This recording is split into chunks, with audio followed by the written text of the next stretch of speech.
Kerala NEET UG counselling में इस साल 11,000 कम बच्चों के पार्टिसिपेशन की वजह से स्टूडेंट्स को इसका फायदा देखने के लिए मिल रहा है, क्योंकि पहले राउंड का जो प्रोविजनल लिस्ट पब्लिश किया गया है इसमें कट ऑफ ड्रॉप कर गया है पिछले साल के कंपैरिजन में। पिछले साल 62,000 के आसपास का कट ऑफ था पहले राउंड में, और इस बार 74,540 का कट ऑफ रहा है, और इसके अगेंस्ट पे जो स्कोर है 512 का 5714 का स्टेट रैंक है। यानी कि 12,362 रैंक से कट ऑफ ड्रॉप किया है पिछले साल से। इतना ही नहीं, कुछ कॉलेज ऐसे भी हैं जैसे कि करुणा मेडिकल कॉलेज, जहाँ पे मोर देन 18,000 रैंक से कट ऑफ ड्रॉप किया है। और इसके अलावा कुछ ऐसे भी कॉलेज हैं जैसे डॉक्टर सोमेरवेल, जहाँ पे 12,900 रैंक का ड्रॉप देखने को मिला है। पलाक्काड़ में 12,000 से ज़्यादा का कट ऑफ में ड्रॉप देखने को मिला। और वहीं एक ऐसा भी मेडिकल कॉलेज है जहाँ पे कट ऑफ ऊपर भी गया है, जिसका नाम है डॉक्टर मूपेश, जो कि वायनाड में 4,505 रैंक से यहाँ पे कट ऑफ ऊपर चला गया है। मैं आशीष आप सभी का स्वागत करता हूँ गिटमा यूनिवर्सिटी के इस यूट्यूब चैनल पे। आप देख रहे हैं अक्रॉस ऑल द स्टेट्स क्या सिचुएशन यहाँ पे देखने को मिल रहा है। कर्नाटका में आपने देखा कट ऑफ ड्रॉप होते हुए, एमसीसी में आपने देखा कट ऑफ ड्रॉप होते हुए, और ऐसा ही दिखा केरल के अंदर में भी। इतना ही नहीं, अभी बहुत सारे स्टेट्स का जब रिजल्ट आएगा वहाँ पे भी आपको इसी तरीके का आउटकम देखने के लिए मिलेगा, क्योंकि मैंने पहले भी बताया है कि इस बार स्टूडेंट्स ड्रॉप का भी प्लान कर रहे हैं, क्योंकि first and second drop out students यहाँ पे इस बार ज़्यादा है। और इसके साथ साथ में केरल के अंदर में खास करके एक कन्फ्यूजन जो था स्टूडेंट्स को इस बात का कि फीस कंडीशनल था, कि फीस को फाइनल अभी नहीं किया गया है, फीस फाइनल बाद में किया जाएगा। और इफ़ इन केस अगर फीस को काफ़ी ज़्यादा बढ़ा दिया जाए तो ऐसे पेरेंट एंड स्टूडेंट जो कि बिल्कुल कैलकुलेटिव बजट के साथ में केरल में आना चाह रहे थे, उनके लिए कहीं न कहीं एक संदेह जो जुड़ गया, वो एक बहुत बड़ा कारण रहा, जिसकी वजह से केरल में आपको ये डिफरेंस देखने के लिए भी मिल रहा है कि कट ऑफ ड्रॉप किया है। दोस्तों, ये कॉलेज वाइज डेटा है कट ऑफ का कि कितना वेरिएशन आया है 2025 के राउंड 1 से इस साल के राउंड 1 में। और यहाँ पे मैंने इसके अगेंस्ट में स्टेट मेरिट पोजीशन भी बताया है, ऑल इंडिया रैंक और स्कोर भी बता दिया है। अब आप सबके मन में ये भी सवाल होगा कि क्या एक्सपेक्टेड कट ऑफ हो सकता है, कितने स्कोर से कट ऑफ ड्रॉप करेगा, क्या हमें अपग्रेडेशन मिल पाएगा या नहीं मिल पाएगा, और कितने रैंक वालों को आगे उम्मीद बनाए रखना चाहिए केरल के अंदर में।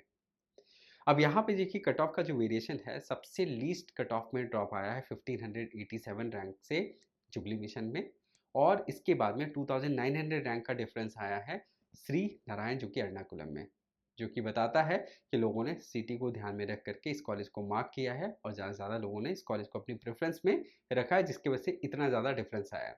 इसके बाद के जितने कॉलेज हैं वहाँ पे खास करके टॉप 10 में जो फॉल करते हैं कॉलेज, वहाँ पे 4 to 5 या 6,000 या 7,000 रैंक का डिफरेंस ही आया है। बाद में 10,000, 11,000 एंड 12,000 रैंक का डिफरेंस आया है, जो कि एक यूजुअल पैटर्न है केरल के अंदर में। इसी तरीके का डिफरेंस भी देखने के लिए मिलता है। अब यहाँ का जो रूल है, वो रूल यही कहता है कि अगर आप इस राउंड के अलॉटेड सीट पे रिपोर्ट नहीं करेंगे तो आप काउंसलिंग से बाहर हो जाएंगे, या फिर आपका हायर ऑर्डर का जो भी ऑप्शन है वो डिलीट हो जाएगा। बट हमारा जो अनुभव है वो यही कहता है कि आपको कोई चॉइस ही नहीं दिखेगा, कोई ऑप्शन एंट्री में कोई ऑप्शन ही नहीं दिखेगा अगर आप यहाँ पे रिपोर्ट नहीं करते हैं।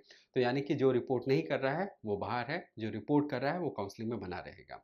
यानी कि जो एग्जिट ले लेंगे स्टूडेंट्स यहाँ पे, जिनको एमसीसी में अलॉटमेंट आ गया हो या कर्नाटका में अलॉटमेंट आया है, या अपने स्टेट की रिजल्ट का वेट कर रहे हैं, वहाँ पे रिजल्ट देख करके वो डिसीजन लेंगे कि उनको एग्जिट लेना है या फिर यहाँ पे रिपोर्ट करके अपग्रेडेशन करना है।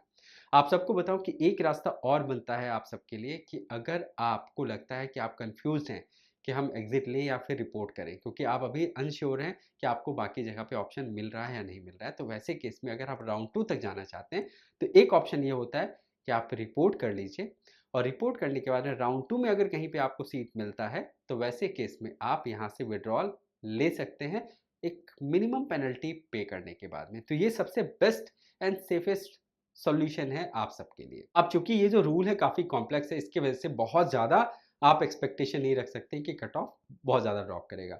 ऊपर के जितने कॉलेज हैं वहाँ पे आप 4 to 5 या 6 मार्क्स का डिफरेंस एक्सपेक्ट कर सकते हैं, और इसके अगेंस्ट में मैंने स्कोर भी कॉलेज वाइज बता दिया है। बॉटम साइड पे आप 490 टू 495 का एक्सपेक्टेड स्कोर मान सकते हैं कि राउंड 2 में अभी 512 है, तो 490 टू 495 वाले एक्सपेक्ट कर सकते हैं कि उनको सीट मिल सकती है राउंड 2 में। और जो लोग रैंक के हिसाब से जानना चाहते हैं, मैं आपको बता दूं कि 90 टू 95,000 रैंक या फिर अप टू 1 लाख रैंक वाले एक्सपेक्टेशन रखें, उनको राउंड 2 तक सीट मिल सकती है।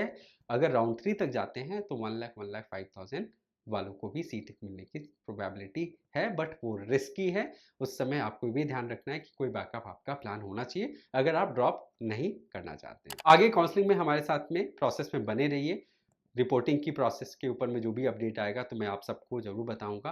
बट ये एक आपको ज़रूर एडवाइस दूँगा कि राउंड 2 के लिए बहुत केयरफुली अपने चॉइसेस पे वर्कआउट करिएगा, क्योंकि यहाँ पे मैं देख रहा हूँ स्टूडेंट्स से गलतियाँ हुई हैं चॉइसेस में, खास करके कुछ कॉलेजेस को लेकर के। तो वो आपको रिवाइज़ करने का मौका मिलेगा तब जब आप अपग्रेडेशन के लिए जाइएगा। तो अपग्रेडेशन के टाइम पे बिल्कुल गलती मत करिए, क्योंकि आपके 5 एंड हाफ ईयर्स का सवाल है। दोस्तों इसी तरीके से आप सब हमारे साथ में जुड़े रहिए। उम्मीद है कि आप सबको हमारा कंटेंट पसंद आ रहा होगा, जो रिसर्च हम करते हैं, जो अलग-अलग वीडियोज़ आपके लिए लेकर के आते हैं ताकि आपको हेल्प हो सके।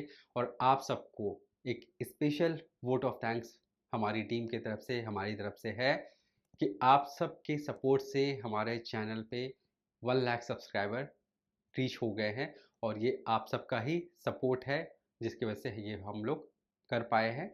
और ऐसे ही हमारे साथ में आगे भी जुड़े रहिए। Thank you and wish you all the best. अपना ख्याल रखिए।